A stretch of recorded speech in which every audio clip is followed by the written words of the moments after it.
Hello everyone, कैसे हैं आप सभी लोग। मेरा नाम है आलोक वाजपेयी। मैं आप सभी का स्वागत करता हूं एसपीएन स्टडी बाय आलोक सर पर। तो आपका ऑफिशियल यूट्यूब चैनल है भाई। सभी लोग प्यारे विद्यार्थी चैनल को सब्सक्राइब जरूर कर दीजिएगा, सेशन को अधिक से अधिक शेयर कर दीजिएगा। इसी तरीके से हम आप लोगों के लिए जीएसजी के हिंदी और भी बहुत सारे महत्वपूर्ण क्लासेस यहाँ पर लाते रहेंगे।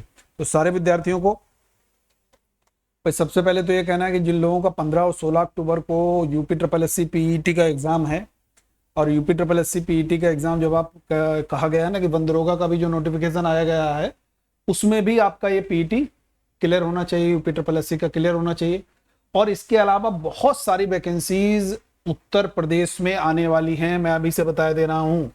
और ये वैकेंसीज आपकी जनवरी में लगभग आ जाएंगी। दो बहुत जबरदस्त पेंडिंग हैं। एक उत्तर प्रदेश कांस्टेबल की वैकेंसी श्योर आएंगी, दूसरी लेखपाल की वैकेंसी। ये दोनों भैया वैकेंसी आपकी बहुत पेंडिंग है, ये सबसे पहले आने वाली है।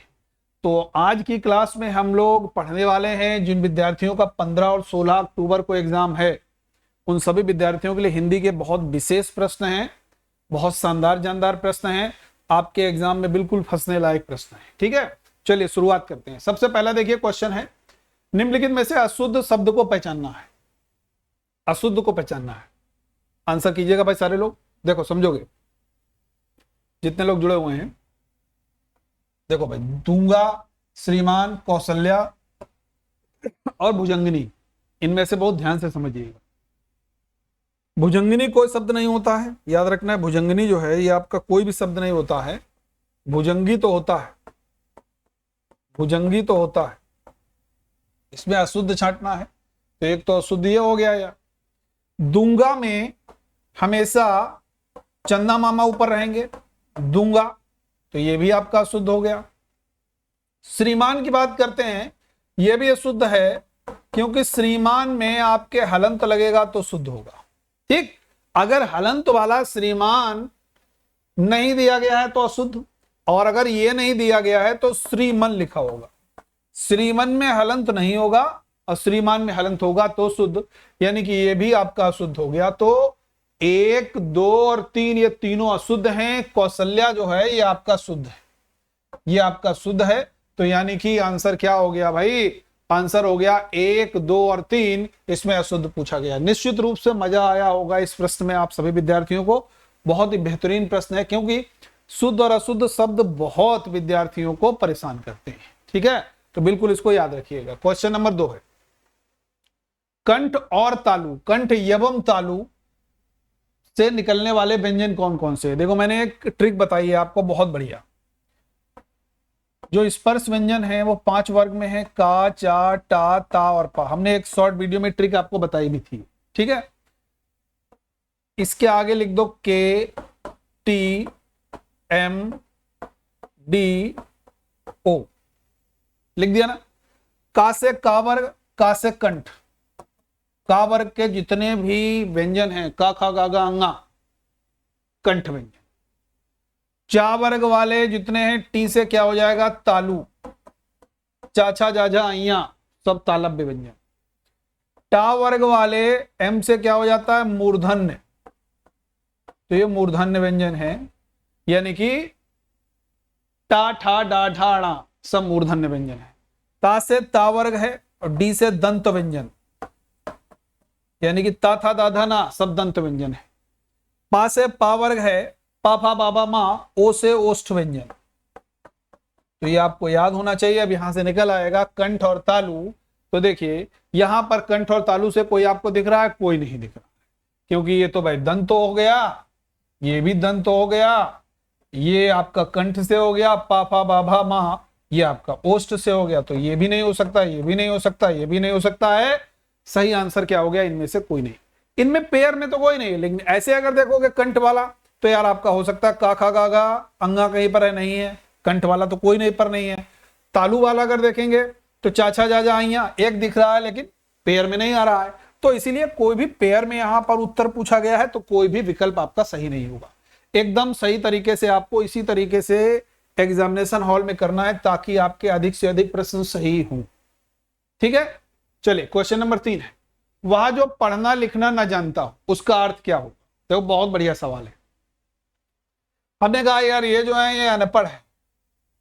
अनपढ़ मतलब समझे हो ना, ये पढ़े नहीं है, किसी क्लास में नहीं गए, अनपढ़ है, तो इसलिए ये नहीं हो सकता है। अशिक्षित है, ये भी इन्होंने शिक्षा नहीं प्राप्त की कोई भी, ये भी अशिक्षित है। निरक्षर का मतलब होता है काला अक्षर, ऐसे समझते हो ना, काला अक्षर भैंस बराबर कहा जाता ना। ये है भैया, ये तो ना पढ़ना जानते हैं ना लिखना जानते हैं, निरक्षर हो गया। और हमारे जो जनगणना होती है उसमें साक्षरता का यही मानक है, वही व्यक्ति साक्षर माना जाएगा, वही व्यक्ति साक्षर माना जाएगा जो पढ़ना और लिखना दोनों जानता है, खाली पढ़ना नहीं खाली लिखना नहीं, दोनों जानता है, वही जनगणना में साक्षर व्यक्ति काउंट होता है, वही साक्षरता में योगदान देता है। मेरी बात समझ में आ गई होगी आप लोगों को, ठीक है। चलिए आगे बढ़ते हैं। नेक्स्ट क्वेश्चन, अपनी विवाहिता पत्नी से उत्पन्न पुत्र। बहुत बढ़िया, देखिए प्रश्न है ऐसे समझ लो, अपनी विवाहिता पत्नी से उत्पन्न पुत्र हो गया भाई वैध पुत्र, वैध संतान। एक वैध संतान होती है, एक अवैध संतान भी हम लिख के बता दे रहे हैं। तो ये जो वैध संतान है यानी कि अपनी विवाहिता पत्नी से, अपनी पत्नी से जो संतान उत्पन्न हुई वो वैध संतान, और इसके लिए हिंदी में औरस कहा गया है, ठीक है ना, औरस कहा गया है, याद रखना। अगला सवाल, घर घर देखा एक ही लेखा मुहावरे का अर्थ है। तो हम लोग नहीं कहते कहानी घर घर की, सीरियल आता था कहानी घर घर की, क्योंकि सास भी कभी बहू थी, देखते ना था हम लोग, बहुत जबरदस्त सीरियल थे ये। और उनका कहानी घर घर की यानी कि भैया मिस्टर एक्स के यहाँ भी है, रामलाल के यहाँ भी है, श्यामलाल के यहाँ भी है, मोहनलाल के यहाँ भी है, सभी के यहाँ जो है ये थोड़ा बहुत तो चलता आया। जिस परिवार में 10 लोग हैं तो थोड़ी बहुत तो कहते हैं बर्तन खटकते हैं। तो वही चीज है इस मुहावरे का अर्थ, घर घर देखा एक ही लेखा, यानी कि सब घर की स्थिति जो है लगभग एक सी होती है। तो यहां पर इनमें से कोई नहीं होगा, इसका कोई मतलब नहीं, इसका कोई मतलब नहीं, इसका कोई मतलब नहीं, ठीक है। नेक्स्ट क्वेश्चन, निम्नलिखित में से अल्प प्राण कौन सा है। बहुत बढ़िया सवाल है, बहुत बढ़िया सवाल है। अब यहां पर देखो अल्प प्राण में एक चीज बहुत समझना है, हमने आपको स्पर्श व्यंजन बताए का, चा, टा, ता और पा, इनके वर्गों के 135 कोड याद रखना है। मैंने आपको बताया था अल्प प्राण में आपको 135 कोड याद रखना है, यानी कि का वर्ग से का वाला, गा वाला, अंगा वाला, ये का वर्ग से हो गए। चा वर्ग से चा वाला, चा छा जा वाला और अइया वाला, ये हो गया भाई अल्प प्राण। टा वर्ग से टा वाला हो जाएगा, टा ठा डा, डा वाला हो जाएगा, टा ठा डा ढा, ये हो जाएगा णा हो जाएगा, ये हो गया भाई अल्प प्राण। ता वर्ग से ता हो जाएगा, दा हो जाएगा, ता था दा धा ना हो जाएगा। पा वर्ग से पा हो जाएगा, पा बा हो जाएगा, मा हो जाएगा। ये सभी आपके यानी कि 135 के मतलब पहला वाला वर्ण इस वर्ग का, तीसरा वाला, पांचवा वाला, यानी कि हर एक वर्ग के पहले, तीसरे और पांचवें वर्ण इस स्पर्श व्यंजन के सब अल्प प्राण की संज्ञा में आते हैं, अल्प प्राण वो कहे जाते हैं। इसके अलावा भी हम लोग अल्प प्राण कह सकते हैं, ठीक है। या रा लावा, ये भी प्लस और भी कर देते हैं, या रा ला वा, ये भी अल्प प्राण की संज्ञा में आते हैं। तो यहां पर जब आप देखोगे तो का और गा, क्योंकि मैंने कहा पहला और तीसरा और पांचवा, तो यहां पर तो है नहीं, ता था दा धा, तो पांचवा आ गया, ता था दूसरा आ गया ना, तो इसलिए ये नहीं हो सकता है, ये तो बिल्कुल भी नहीं हो सकता है। पा फा दूसरा आ गया ना, तो ये नहीं हो सकता, क्योंकि कोड मैंने क्या बताया 135 बताया ना। क्लियर है? कमेंट सेक्शन में जरूर लिख के बताइएगा भाई, कि आप लोगों को अगर कोई डाउट होगा तो मैं नेक्स्ट क्लास में जरूर क्लियर करूँ, ठीक है। चलिए आगे बढ़ते हैं। कवि का स्त्रीलिंग क्या होगा, ये क्वेश्चन बहुत बार आया है और विद्यार्थी इसको बहुत गड़बड़ करते हैं। देखो भाई, जैसे कवि लिखा हुआ है ना, ये कवि, अब इसमें लगा दो एत्री, तो ये गलत हो गया। अब हम लोग कहेंगे इत्री लिखो, इत्री, उसमें आगे कब लिखो। अगर आपने लिखा कब इत्री, तो ये सही है। देखो कवयित्री कहां पर लिखा हुआ है, ये। बाकी सब गलत, चाहे ये वाला लिख के आए चाहे ये वाला लिख के आए, सब गलत है, सब गलत है। कवयित्री याद रखना, कब से जो शुरू होगा और आगे इत्री लगा होगा वो सही है। बस पकड़ना है शब्द को, ऐसे पकड़ लेना, नहीं तो कंफ्यूज आ जाओगे फिर। ठीक है, चलिए आगे बढ़ते हैं। बहुवचन शब्द पहचानिए, बहुवचन शब्द पहचानिए भाई। इनमें से प्राण, आंसू, कान, आंख। कभी आपने देखा है कि कोई कहे कि भाई उसके 100 साल के हो गए थे, उसका प्राण निकल गया। प्राण शब्द तो हमेशा बहुवचन में ही प्रयोग होता है। प्राणों से प्यारा, प्राण से भी प्यारा, चाहे प्राणों को चाहे प्राण को, प्राण भी बहुवचन में ही प्रयोग होता है। प्राण भी हमेशा बहुवचन होगा। इसका आंसू निकल गया, कहता है आंसू निकल गए, आंसुओं, आंसू सब बहुवचन, आंसू निकल पड़े, ये भी बहुवचन, ये भी बहुवचन। ठीक है, याद रहेगा। तो आंसर क्या हो जाएगा? कान भैया बहुवचन में हो सकता है, कानों। ठीक है, आंख भी बहुवचन हो सकता है, लेकिन इसका एक वचन बहुवचन दोनों हो सकता है। लेकिन यहां पर ये शब्द जो हैं दोनों हमेशा बहुवचन में ही प्रयोग होते हैं। मेरी बात समझ में आ गई होगी? ठीक है, आगे बढ़ते हैं। ज्योत्सना नाटक लिखा था, किसके द्वारा ज्योत्सना नाटक लिखा गया?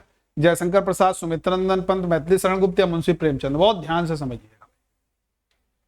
जयशंकर प्रसाद की अगर हम लोग बात करें, बहुत सारी रचनाएं हैं। कामायनी है, झरना है, आंसू है, लहर है, कंकाल है, अजात शत्रु है, सब की सब रचना है जयशंकर प्रसाद। ज्योत्सना लिखी है भाई सुमित्रानंद पंत ने। इनकी एक सबसे प्रसिद्ध जो रचना है वो है चिदंबरा। कौन सी है? चिदंबरा। मैथिली शरण गुप्त को राष्ट्रकवि भी कहा गया है। इनकी सबसे प्रसिद्ध रचना है साकेत। ठीक है भाई, याद रखना है। मुंशी प्रेमचंद को हम लोग कथा सम्राट भी कहते हैं। क्या कहते हैं? कथा सम्राट। गबन, गोदान, रंगभूमि, कर्मभूमि, निर्मला, पूस की रात, शतरंज के खिलाड़ी, सभी रचनाएं इनकी हैं। इनका जन्म यूपी पीटी वालों के लिए जीएस से में पूछा जा सकता है भैया, क्या हो सकता है? इनका जन्म बनारस के लमही में हुआ। प्रेमचंद लमही में जन्मे, बड़ा दिया हिंदी का मान। तो ये आप लोगों को याद रखना। ठीक है भाई, अगला सवाल है। शुद्ध शब्द पहचानना है। आशीर्वाद, अंतर्धान, अंतर्धान, का और गा, यानी कि ये वाला भी शुद्ध है और ये वाला भी शुद्ध है। फटाफट बताओगे भाई, इनमें शुद्ध कौन सा है? देखो, बहुत बढ़िया सवाल है। इस तरीके का अगर कभी भी कोई क्वेश्चन आए, ये सब हटा दो, ये सब हटा दो। आशीर्वाद ये वाला सही। अगर मान लीजिए आशीर्वाद ये वाला लिख के आए, आशीर्वाद, तो समझ लेना गलत है। आशीर्वाद वाह के ऊपर रा लगेगा तब सही हो। बहुत से लोग गड़बड़ करते हैं। जैसे मैं एक हिरण्यकश्यप वाला कहते हैं ना, सबसे ज्यादा मैं एग्जांपल देता हूं। हिरण्यकशिप अगर लिखा हो तो ये शुद्ध है।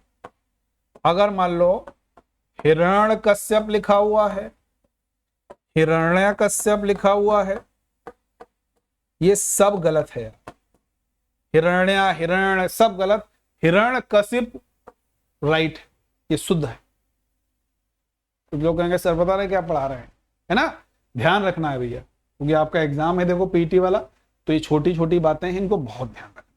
अगर ये बातें एग्जामिनेशन हॉल में याद रखोगे और उसे 5 क्वेश्चन प्लस करके आओगे और सही करके आओ, नहीं तो ऐसे सब जब 4 आते हैं ना शुद्ध शुद्ध, बच्चा इतना प्रेशर में तो वैसे भी होता है एग्जाम के चक्कर में, और वहां पर पहुंच करके और प्रेशर में पहुंच जाता है, और इतना प्रेशर पहुंच जाता है, सोचता है कि यार कैसे क्या होगा, और सही को भी गलत और गलत को सही, वहां पर समझने में देर नहीं लगती। तो अपने आप को बैलेंस रखना है, इसीलिए जितना अभ्यास कर सकते हो उतना अभ्यास करो, अभी समय है। अशुद्ध शब्द को पहचानिए इनमें से। देखो बहुत बढ़िया सवाल है। हमने हमेशा बताया है अधीन सही है, आधीन नहीं होगा, ये सही है, ये शुद्ध है, तो ये तो उत्तर होगा नहीं। श्रवण भी सही है, संग्रहित। यहां पर औद्योगिकरण ये गलत है। कुछ लोग कहेंगे सर हमने तो अखबार में यही पढ़ा लिखा हुआ देखा, देखा हिरण्यकश्यप भी तो वही लिखा हुआ देखा, लेकिन उद्योगीकरण होता है, उद्योगीकरण। छोटा ऊ वाला जो हो गया वो सही होगा, ये गलत। ठीक है, हनुमान बाहु के रचयिता कौन है? बिहारी, सूरदास, तुलसीदास या कबीरदास? देखो पहले जब लोग 10th 12th में थे कहते थे तुलसी कबीर सूरा, इनमें से ये एक जरूरा, क्यों कहा जाता था? जीवनी लिखने को आती। जब कोई बच्चे विद्यार्थी बीए करते हैं उसमें हिंदी लिटरेचर ले लिया, उसमें भी कहा जाता है कि तुलसी कबीर सूरा, इनमें से ये एक जरूरा। भक्ति भावना लिखनी पड़ती थी, कोटेशन लिखने पड़ते थे, तो वहां पर भी ये बड़े फेमस थे। तो ये जो हनुमान बाहुक हैं ये भाई आपके तुलसीदास। तुलसीदास की एक कोटेशन है, आप लोग याद रखिएगा। पिता आत्मा राम द्विवेदी, हुलसी जिनकी माता थी, राजापुर के कवि तुलसी थे, मन में भक्ति राम की थी। ब्रज भाषा अरु अवधि भाषा, पर अधिकार जिसे था, विविध शैलियों में लेखन पटु, दास भक्त तुलसी था। यानी कि पिता का नाम आत्माराम द्विवेदी, माता का नाम हुलसी, राजापुर के कवि थे, राम की भक्ति करते थे, ब्रज भाषा और अवधि भाषा में लिखा है। समझ रहे हैं ना? पूरा का पूरा तुलसीदास के बारे में आ गया। कबीरदास की एक रचना है, संग्रह है बीजक, जिसमें साखी, सबद और रमैनी, इनका संग्रह है बीजक का। कबीरदास जी के कुछ दोहे वगैरह बहुत इंपॉर्टेंट हैं। जैसे मैं कुछ अगर आपसे यहां पर सुनाऊं तो मुझे 2-3 बड़े जबरदस्त हैं, याद हैं। बकरी खाती घास है, ताकि काढ़ी खाल, जो नर बकरी खात हैं, तिनको कौन हवाल। एक और मुझे बड़ा जबरदस्त याद है इनका। काकर पाथर जोर के मस्जिद लई बनाए, ताचड़ मुल्ला वांग दे, क्या बहरा हुआ खुदाए। ये कुछ ऐसे हैं कबीरदास जी के जो कोई भी व्यक्ति पढ़े, मैं ही नहीं, एकदम कंठस्थ हो जाते हैं। बड़ा लगता है कि यार एकदम बड़े इंप्लीमेंटेड हैं कहीं ना कहीं। ये समाज में अगर हम देखते हैं बड़े कहीं इंप्लीमेंटेड हैं यार, बड़े ये सादगी से सारे की सारी चीजें कहीं ना कहीं समाज में बड़ी प्रभावशाली हैं। हम लोग जब सोचते हैं समझते हैं तो कहते हैं यार ये बात उस समय भी कबीरदास जी ने ये बात कह दी थी। ठीक है भाई, तो ये सारी की सारी चीजें आप लोगों को याद रखना है। अगला भाई दंत व्यंजन कौन सा? अभी हमने बताया यार, KTMDO, काचा टाता पा, KTMDO तो क्या हो गया यार? तावर, ताथा दादाना, ये सब दंत व्यंजन हो गया। अभी हम बताया ना, मैं फिर से लिखे दे रहा हूं, का चा टा ता पा, सामने क्या लिखोगे? KTMDO। का वर्ग वाले कंठ व्यंजन, चा वर्ग वाले टी से तालव्य व्यंजन, टा वर्ग वाले एम से मूर्धन्य व्यंजन, ता वर्ग वाले डी से दंत व्यंजन, पा वर्ग वाले ओ से ओष्ठ व्यंजन। गड़बड़ मत करना, रट लो। 1 से 2 सवाल कहीं नहीं गए वर्णमाला से, व्यंजन वाला। सबसे ज्यादा विद्यार्थी इसमें गड़बड़ करके आते हैं जो रटने की कोशिश करते हैं। समझ गया ना मेरी बात? इस बात को बड़ा ध्यान देना है। अगला सवाल, संकीर्ण का विलोम शब्द क्या है? अब देखो अक्सर एग्जाम में आता है जो संकीर्ण का विलोम शब्द, तो अक्सर विद्यार्थी गड़बड़ कर देते हैं, कहते हैं यार संकीर्ण का जो विलोम शब्द है वो यार विस्तीर्ण होना चाहिए। बिल्कुल सही है, विस्तीर्ण है, लेकिन विद्यार्थी क्या करते हैं? विकीर्ण लगा के आते हैं। भैया विकीर्ण गलत है, विस्तीर्ण सही। ठीक है, तो हम लोग 15 क्वेश्चन डिस्कस किए हैं, यहीं तक रखेंगे 15 क्वेश्चन तक। तो इसी तरीके से आप लोग हमारे साथ जुड़ते जरूर रहिएगा रेगुलर तरीके से। और भाई हिंदी की क्लास है तो ये 15 क्वेश्चन आपके लिए बड़े इंपॉर्टेंट हैं। मैं फिर से कह रहा हूं, जिन विद्यार्थियों का पैट का एग्जाम है, जिन विद्यार्थियों का 15-16 को एग्जाम है UPSSC वाला, बहुत ध्यान से शुद्ध अशुद्ध वाले शब्द बहुत ध्यान से पढ़ के जाइए भैया। ठीक है, याद रखना है। और जितने लोगों ने अगर अभी तक मेरे चैनल को सब्सक्राइब नहीं किया, सब्सक्राइब कर लेंगे, सेशन को शेयर करेंगे अधिक से अधिक। जहां जहां पर आप ग्रुप में जुड़े हुए हैं शेयर कीजिए, लाइक जरूर कीजिए सेशन को, और चैनल को सब्सक्राइब जरूर कीजिए। ओके, फिर से मुलाकात करेंगे हम आपके साथ में नेक्स्ट क्लास में, यानी कि कल हिंदी की क्लास में। थैंक यू एवरीवन, जय हिंद।